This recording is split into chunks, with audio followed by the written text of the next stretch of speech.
Ladies and gentlemen, before we get into today's conversation, I want to share a little bit about 2Before, today's presenting sponsor of the podcast. I've worked with 2Before for over 2 years now, and it's really cool to work with partners long-term, and 2Before has been there for me for a long time, and they make an incredible product that I'm always happy to talk to you guys about. Breaking down 2Before for you, if you're unfamiliar, 2Before is made up of blackcurrant powder, and if you're not familiar with blackcurrants, they are antioxidant berries grown in New Zealand, and studies have shown that consuming them regularly improves endurance by increasing blood flow and removing lactic acid, and they also can manage inflammation and kickstart muscle recovery, meaning you can hit your next training session just as strong as you did the previous day. Today, I have a special code for you, the Running Effect 30, which will give you 30% off of your purchase. And I'm really excited to hear the testimonials of you guys trying it out because I firmly believe this stuff works and is a great asset to your training. Without further ado, enjoy my conversation of the podcast today. This is like the peak of the shit talk. He was like, man, like, why are you wearing a cross? Like, you even believe in God? I was like, nah, God believes in me. And we backed up, and I was like, and that was like the peak of my shit talk. And he was like, damn, that's pretty crazy.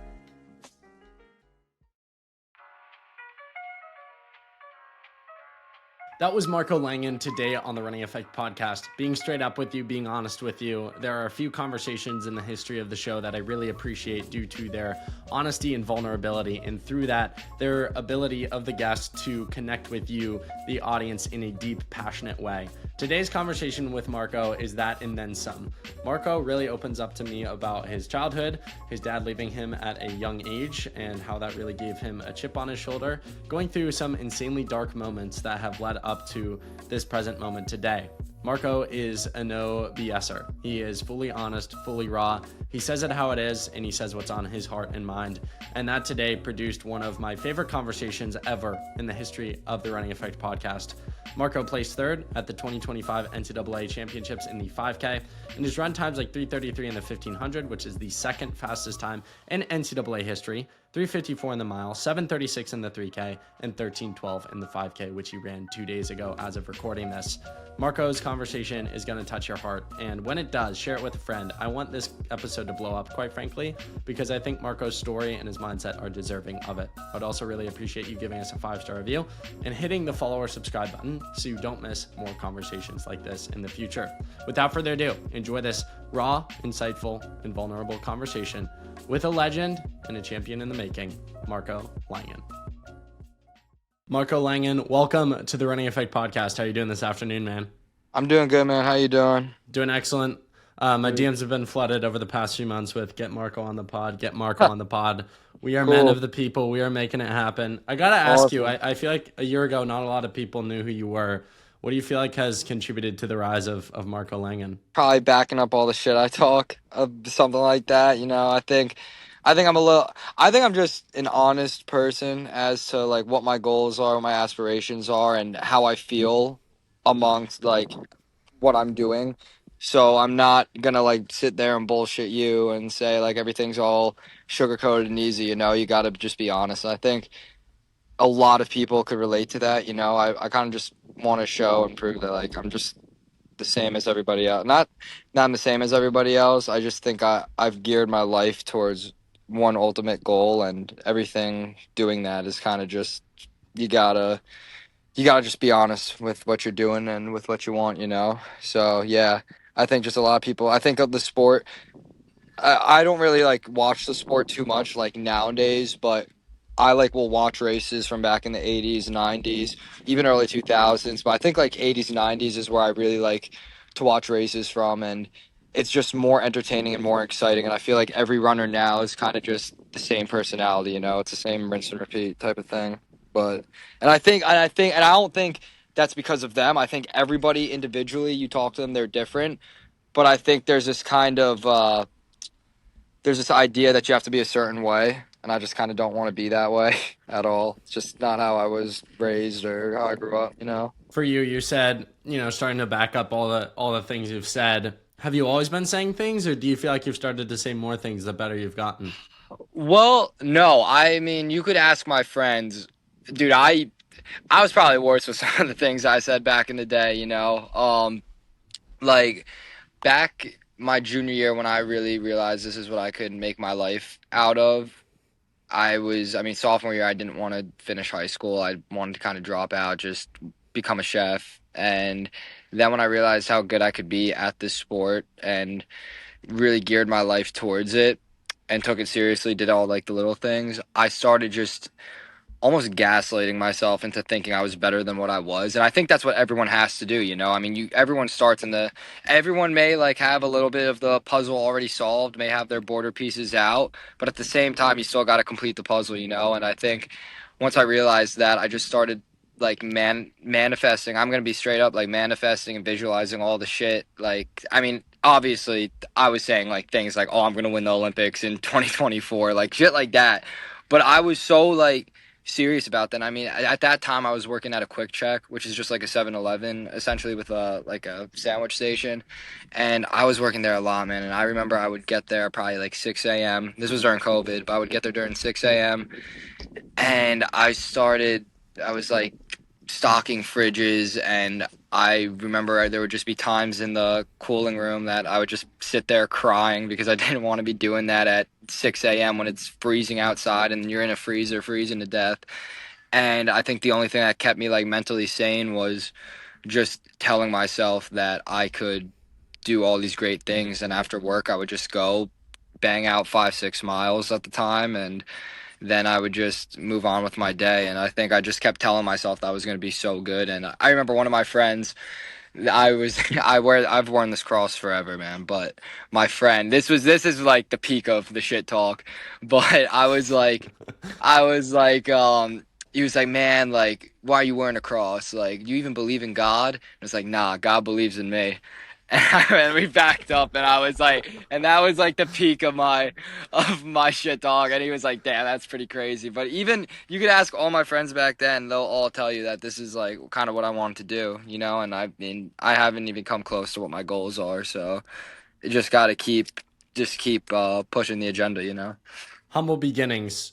How much of a Oh, chip on your shoulder do you feel like that has given you? I think a lot of people I talk to on the podcast, you hear about, the private schools they went to, the private coaches, you name it. They've never worked a day in their life. I talked to you before recording this. I feel like you are still living in those humble beginnings. We moved the podcast from tomorrow to today, impromptu, because you're literally working in a kitchen. How much does yeah. that drive you to be great? You know, I think just growing up, I'll just be straight up with it. Growing up, my biological father left me at a young age, and it gives you an insecurity that you're not. And it's just like, even though like you obviously know like it's not your fault, whatever. Like you could tell yourself that a million times, but it's never gonna really go through your head. But having that insecurity that you're not enough kind of drives you, and the feeling of wanting to be accepted. I mean, the person who kind of like brought you to this earth, like, I mean, I have my mom, she's like the most loving lady in the world.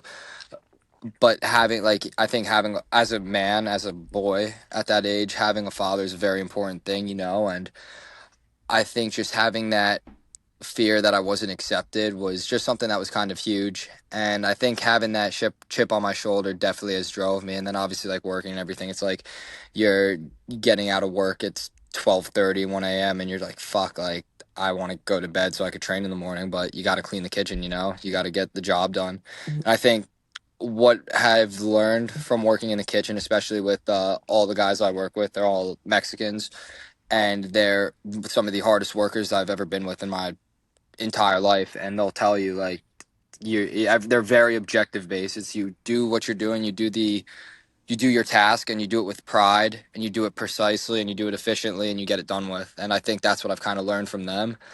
But you see them, they're working 90-hour work weeks so they could send money back to their family. So, and I mean, I'm here living in America, so my life can't be too bad, you know. I mean, if I'm sure if everyone could have it that way, they would love to send their whole family to America, but they just can't. So I think being around that and like how I was growing up, it was just kind of it all like culminated into one big pile of shit. And you're just like, you know, I want to prove to myself that I could be the best in the world one day. And you just got to kind of believe in that you're put on this earth for that purpose, you know. And along with like enjoying the process, I mean, I never wake up and complain about running. I always wake up excited to run, you know, like it's an opportunity. I always take advantage of the opportunity, but I never take it for granted.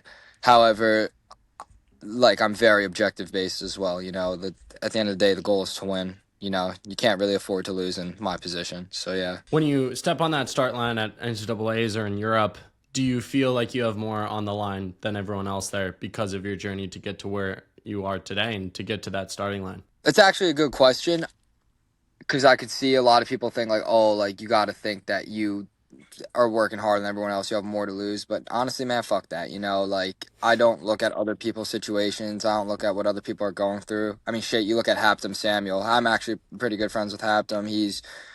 I'm sure he's got a lot more shit that he's dealing with in his life, being from Eritrea and everything like that. And I mean, you have Brian from Kenya, you know, like it's a completely different lifestyle. If you start to go into like trying to figure out what other people's motivations are, then you could kind of get a little bit of, you kind of get in your own head with everything. So you kind of just think about like yourself and know that you do have a lot to lose. You do have a lot to prove and a lot of prove to yourself and you feel like to other people. So I feel like for me, it's just I kind of focus on my own thing, you know, because I know other people are probably fighting their own battles as well. What is your motivation?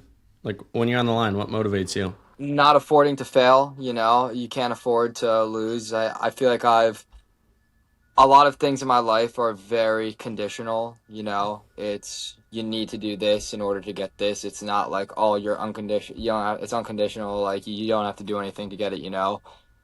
And it's like if I feel like if I start to lose, if I start to slip, start to not perform the correct way and perform at my best or what seems to be my best, you know, I will kind of lose everything that I've worked so hard for. So you can never go in half-assed. You got to go in full, like you got to go in like trying to say it like no such shit, but like hard. You got to go in hard all the time. You know, you got to always like be 100%, and you can't lack. You know, you just got to be on it every day. I feel like. What was the moment growing up that you realized running was what God put you on this earth to do and that you were really excellent at it? I think from when I really started to take the sport seriously, you know, actually no. My gym teacher, I had a gym teacher named Mr. Hamrod, and he pretty much was the one who saved my life. You know, I was failing classes, I wasn't doing well, I was just sick of school, and I was injured at the time, and I wasn't running, and he called me in his office, and he said, man, you really have this gift. Yeah, and you, like, God gave you a gift, and you're just going to throw it away for what? Just because you're starting to get lazy because you don't think you could do it, you know? And he kind of just gave me this security in the sense that like God did put you here for a reason and that you do have a purpose, you do have self-worth. And I think that's kind of, I don't know, you don't have to be religious, but whatever you do believe, the fucking universe, whatever, the universe put you here for a reason to do something, and you just got to find out what that purpose is. And for me, I believe it's running. And I mean, I'm not going to tell myself it's anything else, you know, because this is what I'm here to do, this is what I want to do. So you kind of just got to be confident in that and know that the process will go it'll end how you want it to end, but it will not be a straight line, you know. It'll be bumpy for sure. That quote from junior year, you said something to the extent of, I don't believe in God, God believes in me. What's your process been with that? Do you believe in God now? And how does that go with your confidence? I mean, I've always believed in God. You know, I grew up Catholic, and I wouldn't say I'm like a holy roller Bible banger, but I believe in God. Like we'll go to church, you know. And so I've had some very, very sad times sitting outside of a chapel or something like that, or sitting in a pew, kind of just hoping for better, you know, and hoping that everything will work out how it needs to work out. And kind of just, you got to realize like your process comes from the universe, God, whatever, you know, and you just kind of got to follow through. But you got to have a clear vision in what you're doing for sure. That's what I truly believe in that. You said before this I could ask you any question. So for the people out there, don't flame me for getting deep here. But I am really curious because I've been in those moments where I was raised Catholic too. I'm Catholic currently. I go to the chapel. I think it's a great spot to like unwind your thoughts, connect with God, and just like lay everything out there for you in those moments. Like, what's the thought process when you're at your lowest of lows and you're trying to figure it out? It's hard because I think you want to think. I think a lot of people, you take it down to the base level, right? The main goal of like all society and all like humanity, you want to have community, right? And to have community, you want to have to fit in with others. And you want to think, in order to do that, you want to think that the things that you're going through are normal and other people may be going through it as well. But sometimes you kind of just don't think that, and you're just like, you get lost. So you really got nowhere else to go. And you go to a church or some shit like that because that's like the only alternative, and kind of just go in. And I think I don't like going to mass too much. Not that I'm lazy, like I could go to mass and be fine. But I think going to a church, quiet, even just sitting outside on a bench by like a monument of a saint or something like that. Like we have one near us in St. Michael, and I went there during a pretty low point in my life, and I just was very sad with how things were going. A lot of shit was just going on in my life, and I felt lost. And I was just looking at this statue, and I was like, this is the last time I'm the last time I'm ever gonna feel sorry for myself, and realize, I mean, I'm going through this shit, like my life's not going too good, but at least I'm not in the Middle East getting bombed, like there's so much worse shit. I'm not like I'm not in a prison camp or something like that, like with no food. I'm living in America. I'm going to school. I have an education. I get to run. I'm fully functioning. Like, I you gotta look at everything and realize that when you actually think about it, and you start complaining about shit, like I was complaining about last night. I got home at 2:30 from Europe, and I was bitching and complaining about like my bag was lost in baggage claim, and I was like, oh no, like poor me, like my flight's getting delayed. All right, I'm not dying. No one in my family's dying right now. Like I get to be coming back from Europe. Do you know what I mean? Like, I'm coming back from Europe. I've never got to travel when I was younger, and I'm getting to do that now. So why am I complaining? So you gotta stop feeling sorry for yourself. It's a pain in the ass, but like you gotta realize like you're very fortunate to be in the position you're in. And I feel like that goes for everybody. Did you ever doubt yourself on your current journey and your path to where you are today? Oh, there's always doubts. And whoever says, "Oh, I don't doubt myself. I don't doubt what I," no, fuck that. You doubt. Everyone has doubts in their head, but it's kind of, if you let those doubts override the good thoughts and positive vibes that you have going on in your head, then you're kind of screwed. But if you kind of, not if you kind of, if you really do believe in what you're doing, you just got to realize the doubts are there because that's part of fear. And you need fear in order to succeed, because fear is what's keeping us alive today. What was the performance from this past year, or even before that, that you feel like was an indication that, okay, this running thing is working, the training's paying off, and I have a future and career in this sport? None of them. I don't, because I'm not really like perform, like, yeah, you could say like all American or something like that, or cross country, or running 7:30. Like, I don't fucking like, just any, you could think of any race. But it's like, if you just believe in what you're doing, I love running. It's not that I love track and field and competing. I literally just love running. There's running and track and field are two separate things. Track and field has running in it. Running doesn't have track and field in it. I love to run, and I also love to compete, but I really just love running. So it's like, I just know it's gonna work out because I have you. Why am I gonna think of a future where like, oh, like this is not gonna work out? Why am I gonna, like, it's just, performances are performances. But I mean, if you were to ask what my favorite performance was, I would probably say my favorite and most fun performance this past year was, I think, regionals. Apart from like my balls falling out my shorts, like regionals was the most fun I had because I got to go into Florida. I got to just hang out the entire time. Like, got to sit outside, just tan, and walk around like the malls and everything like that, and be with my team. And I think that was really fun for sure. Do you feel like you've arrived in the sport yet? And if not, what do you think you have to do to feel that? I mean, what's arriving in the sport?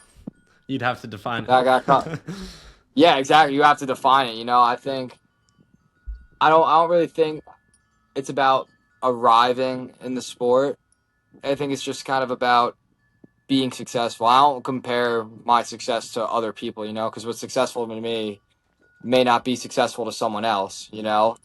Like if I were to say to Jakob Ingebrigtsen, I want to win an NCAA title, he's gonna be like, oh well, that's your version of success. Like I'm an Olympic champ. Like like just you think of it that way. It's like I think it's just different for different people, and I think arriving in the sport isn't really my goal. My goal is really just to be successful and be able to be like an inspiration to other people. I think is huge, and for people to really realize that they could kind of do whatever they want whatever they want to do. Anyone could do whatever they want to do, and once you realize that, I think it's a very good tool into whatever your future endeavor is. You mentioned wanting to inspire people.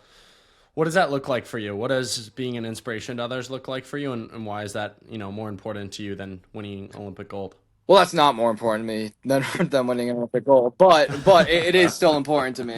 I mean, I'll be like, honestly, I could give a shit what other people think. As long as I have the gold, I'm all good. But I do think it is important to give back, because when I was younger, I really didn't feel like I had nobody to look up to or anything like that, and I was just like, yeah, I was kind of just lost. And I remember I had my high school coach, and he kind of became my inspiration to be a man like him because he's very goal oriented. He's very good with his kids, Connor and Caitlin. He's for other people, and when anyone thinks of Rob, they think of him. Yeah, he's very egotistical and narcissistic, and yeah, he is sometimes, and he's very on his own schedule and own time. But when you need him, when you really need something for him, as the last second as it'll be, and when you think it's like, oh shit, this is just not going to work because it's an hour before the deadline, it will get done. It will always get. That's the one thing about Rob DeFilippo is he will always get it done, and he became my inspiration. So I think it's only fair to, and he had no reason to have to coach me, no reason to have to be in my life whatsoever, no reason to be like an actual father to me, and he kind of just chose to. He kind of just chose to be that and took it into his own hands. And I think being blessed with something such as that, you kind of you are obligated to give back. And I think the way of giving back for me is just being an inspiration. Always like, if anyone has a question, not be a dick or anything like that. Always just like, kind of just be open about everything and just try to help people out. I think that's huge. There's this great quote I read a few months ago. I want to read to you and get your take on it, specifically in relation to your story, because I feel like throughout your story and life journey, you've had a ton of personal responsibility, and that's gotten you to the heights that you've gotten to. The quote is, "There's a moment when every boy realizes no one is coming to save him, and that's when he becomes a man. And some boys never get there and stay children forever." What was that moment for you that you realized no one was coming to save you? Yeah, that's a good question. I think in those moments, my sophomore year of high school, when I was injured, there was like a lot of just negative thoughts in my life. I feel like no one cared. No one actually really saw, except for like my friends. No one really actually saw the shit that was like going on in my head, and like, I mean, like just like being a degenerate all the time, full time degenerate at that moment. So like, no one actually was there really was there to help me, except for like, I mean, I never really went to my mom about shit like that, but like no one was really there to no one's gonna be there to save you. You got to take your life into your own hands, especially like if you want to become an adult. A lot of people who may say they're adults, they could be like 25, 30 years or whatever, but they still take a lot of like they need other people to take the initiative. You got to take your initiative in your own life, and obviously like there's an extent like you don't see me like sitting planning my training and shit. You have a coach, like you have mentors, you have guidance, but at the end of the day, it's up to you to make the decisions and put yourself in the positions as to where you want to be. And I think I've made a lot of good choices in my life and a lot of bad choices, but I mean the goal now is to make good ones so I could succeed and have a good future for myself. I think that's something I want to have a good future myself so I could one day eventually give my kids a good future and be able to be there for them, you know, because I didn't have that growing up. Running. Why running? Why do you think this is the outlet that God chose for you? Kind of just came into my life, you know. There's no really simple answer to that. It's kind of just everything kind of culminated, you know. You could say if I didn't do t-ball as a kid, like baseball or some shit, that I wouldn't be running because my t-ball coach like saw that I didn't have my actual dad, like he left at that age, and then my mom was like trying to play mom and dad at the same time, and she became my t-ball coach, and then they became friends, and then I became friends with his son, and then from that point he was also a track coach, and he was coaching the neighboring towns like middle school track team. And then years later, when I started like really running track, like in high school and everything, I became friends with the kid that he used to coach, and we made that connection because of him. And then I really fell in love with the sport from that point on, because they were my friend John and TJ. They became like very good. They aren't running anymore, but they're still so into the sport, and still like they're into like what I'm doing. They pay attention to the shit that I'm doing. I think a lot of my life is modeled after them too. And they yeah, so like you could say like if I didn't do t-ball, I wouldn't have met those kids. I wouldn't have fell in love with the sport, and then I wouldn't be here, you know. So I think a lot of it. Oh, and then I wouldn't have met my high school coach, and then I probably would have just fallen off the face of the earth or some shit. So yeah, you just gotta. Yeah, I kind of just don't look at that. You know, I don't look at those moments and shit like that. You know, it's kind of or like of how I got into it. It's just like you get into it, and then you're in so deep, you can't turn back. You know. What was National Signing Day like for you? Going to a school like Villanova? Hmm. I'm sure that was such a big step for you, knowing that you were taking your talents to the Division 1 level. What Yeah. did that mean to you?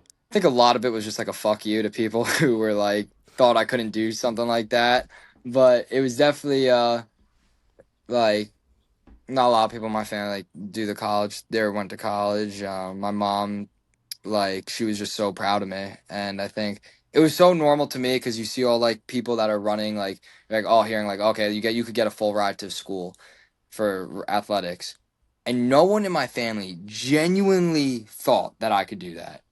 And no one genuinely thought, and I was telling my mom the whole time.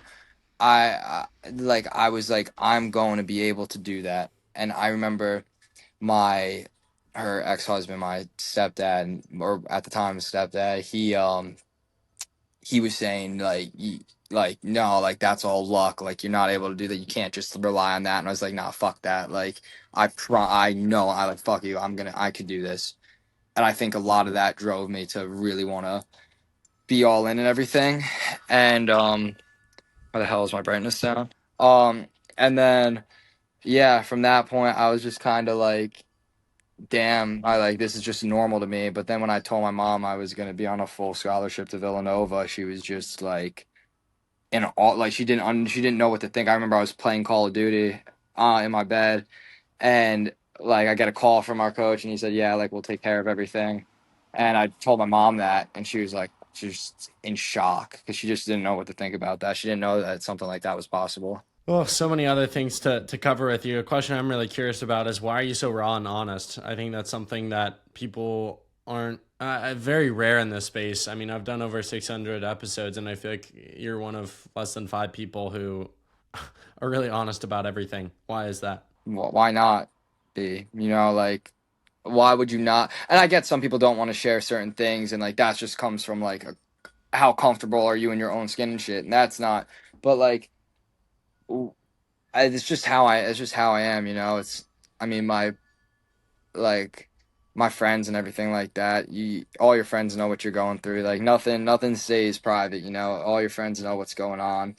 And I think it's just not having shame in anything, and just kind of be having the confidence and all that to be able to speak on yourself, speak on things. And like if you're talking about raw and honest and like in why I am how I am, yeah, I just think I'm just comfortable. I'm now like just comfortable in speaking on certain things. There are things that I'm just like, you know, you obviously don't say, but it's just like you gotta realize that there's other people out there going through the same shit, and they probably need to hear someone speak about it, you know. And I think that's like a big thing, you know. Comes back to the wanting to be able to help people out, you know. Speaking of that iconic interview at NCAA's after the 5K, take Hmm. me through that conversation and your thoughts thereafter. Which, the indoors or outdoors?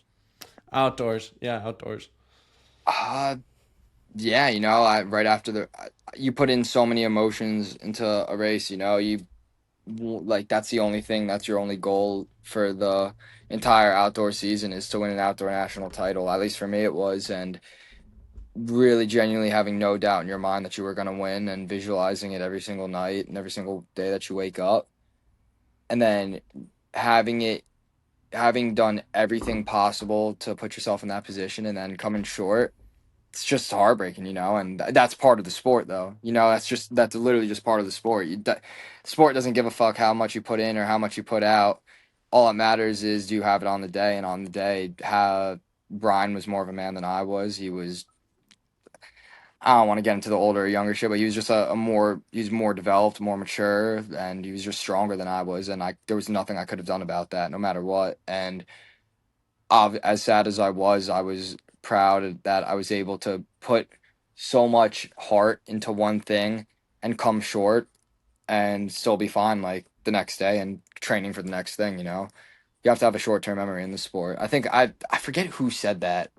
Someone actually has said you have to have a short-term memory in sport, and I forget who it was, but um I think that was like a really good quote that they said, because like it's true. You just gotta just forget, and move on to the next thing. Even the successes, if you cling on to them too Oh, much, you'll never win I'm. another one. I mean, yeah, like that's why to me it's not about winning. It's about not losing. Because when you're so focused on winning, you're like, oh yeah, no, I won. Like no, it's like you can't afford to lose. Like, you can't. You don't want to lose, and it's just demoralizing, And I think a lot of it comes to, you have to drop your ego. I mean, some people say like, yeah, I have a big ego, but my ego isn't what's driving me. What's driving me is the objective. But you need ego to give your objective a purpose, right? But if you have an ego and you're driven by your ego, you could be, yeah, it's great when everything's going right, but when things are going bad, you get fucked over like that. So you need to drop your ego. And I think that's what I've been able to do, and that's why I kind of never get discouraged or anything like that. If someone's listening now and running was a betting sport, why should people buy Marco stock this last year, NCAA? I feel like I'm like a penny stock though, so I'm pretty cheap to get. Pretty cheap to get for sure. You seem to like the doubters, so maybe people shouldn't bet Yeah, on you, nah, and it'll because pay back. cause then when your stock skyrockets, like it's just like a fuck you to everybody. It's like that middle finger stock. That's just like, all right, like let's go. Um, yeah, I don't know, just because I could guarantee you I'm not gonna quit unless like I fucking like knock. There's no wood in here, but actually there is. Knock on wood. Unless I like don't get my legs chopped off by like a group of people, then like yeah, I'll still be here running and shit like that. So, yeah, and I'm just happy. I'm just happy in the sport. I'm happy with how my life is going. I'm happy with the people who I've met, and I'm just so much seeing like a lot of people that I know now like running professionally. It's just like, damn, like this is what I'm gonna be doing. Like this is what I want to do, and you start to feel that sense of like excitement, like seeing everybody around you doing that thing, and having their support as well. I think is like huge. Celebration in Europe also went a little viral. Take me through that. Celebrate what celebration? The The mile one. cellar at the Yeah. end of the race. Well, I got instant karma and sprained my fucking ankle, but yeah, that was but no, it was just like, I know Eamon Coughlin, like he's Irish, and when he won the world championships in the 5K, he was pumping his fist like 150 to go, and he just knew he had it. So like it's like, why not do that? I didn't really care too much. I was just like, whatever. But then some people have like a crazy take of like hating that shit. Dude, if you're really taking that too seriously, like grow the fuck up, or just like gouge your eyes out and put them in a jar, because like there's who cares, bro? Like get over yourself. I like it wasn't like there was no malicious intention behind that, and people are like, oh yeah, and then you rolled his ankle at the end, it's instant karma. Yeah, sure, okay, but guess what, I still ran a week later, so I'm fine. Like who cares? um yeah, no, I still was able to enjoy my time in Europe though. I actually think me spraining my ankle, I think was probably the best thing that could have happened though. And this is exactly why I think that things are meant to happen. So I was in the Morton Mile, right? I was gonna race it 2 days later, and then I took my friend's spot, Sean Donahue, and he like didn't have a spot in the mile. right? And I sprained my ankle, and then the meet director was able to put him in the mile, and he ran pretty poorly at Cork, and he was just like a little bummed by it. And then he comes out like literally like figures out he's racing on that day because I pulled out that day like because of my ankle, and he goes out and runs 3:55, which for him is that's really good, and I was like good momentum for him. And I was just like, and I got to watch, and I got to like talk to him and Coughlin in like the VIP section. I'm like, wow, if I didn't sprain my ankle, none of that would have happened. He wouldn't have ran 3:55. So I'm looking back at it, I'm like, yeah, okay, maybe I would have won Morton games, but how's that going to help? Like it wouldn't have done like me winning that doesn't do anything like except for get me a paycheck or something like that, which I wouldn't have taken the money. But yeah, regardless of that, he he ran 3:55 and got back in momentum, which to me I think was a little more important. So I'm actually happy how everything turned out. Everything happens for a reason, man. USA is Absolutely. coming up on tap. How do you feel about it?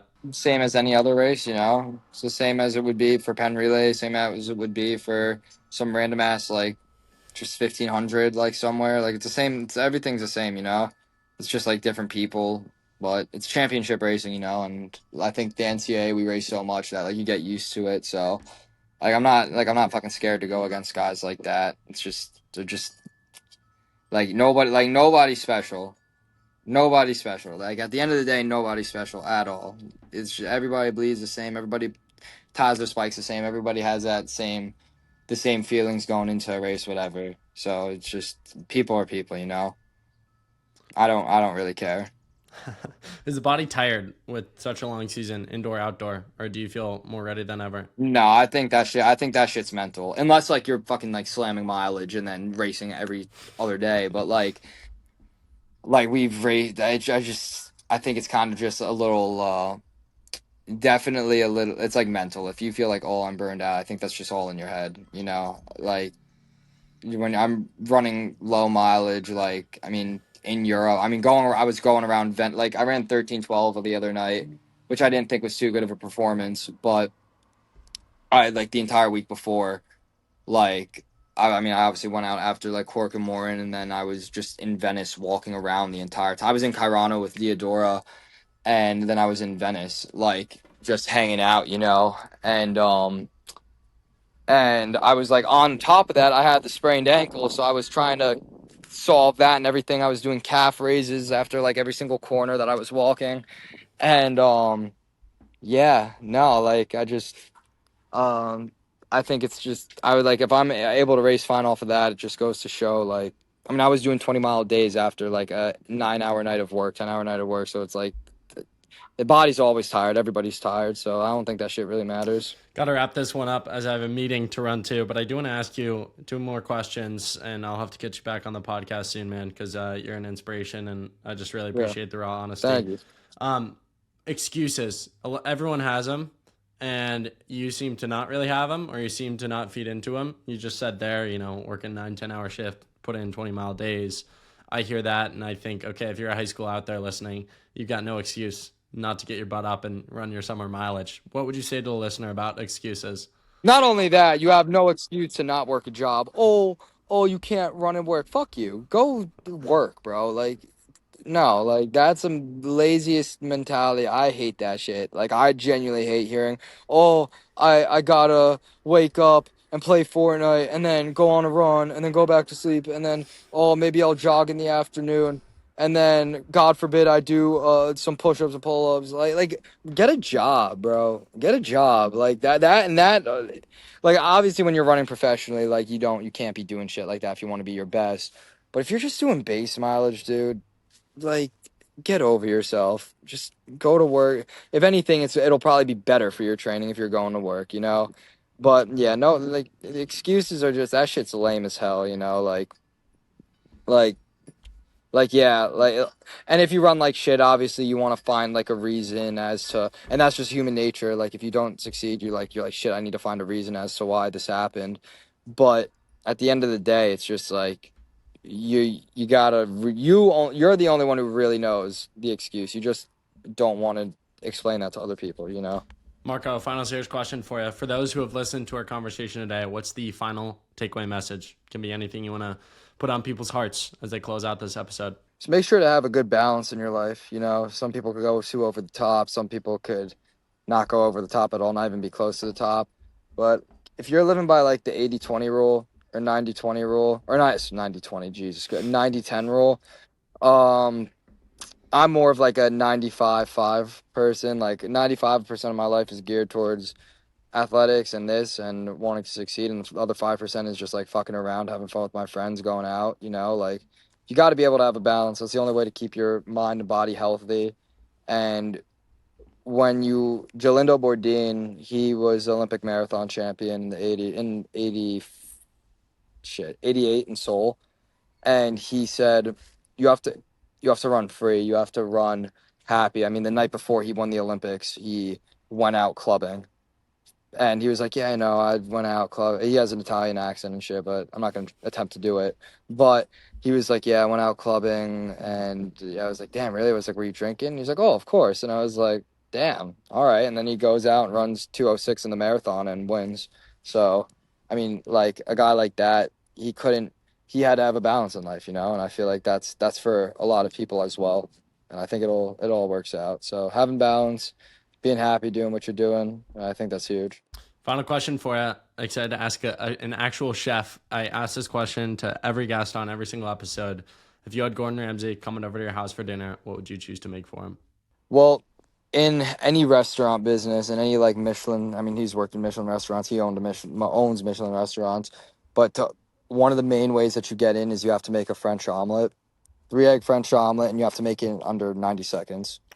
And so you have to like the eggs have to cur right, the butter has to be melted. And obviously like it's not like an American omelet. This is like a French styled omelet. So I'm so confident in because I've made thousands. I'm not even joking. I probably made over 1,000 of those omelets. Like just practicing for myself, practicing like whenever my friends like they wanted food, I would just practice that. Because I wanted to be so good. So I know, because I was like, if I could get the opportunity where. So you're low-key a goat. You're low-key a goat at cooking. Not yet. I think the GOAT was Anthony Bourdain, and his lifestyle was pretty crazy as well. But you chef up. Oh, I could cook up, yeah. So no, that's I think probably the best feature about me. But that's okay, what my Marco. Yeah. Next time, round 2 in-person podcast. We do a podcast while you cook me dinner. How does this sound? Cool. Yeah, pick something you want, and I could cook anything. So whatever you need. I love it, Marco. Thank you so much for the podcast. Thank you so much for the conversation. Honestly, man, so inspired by you, by your raw testimony, and you definitely won a new fan today. So keep crushing it. Excited to release this one and see how it impacts the masses. And I'll be cheering for you loud in Eugene this month, brother. Yeah, thanks, man. Have a good one.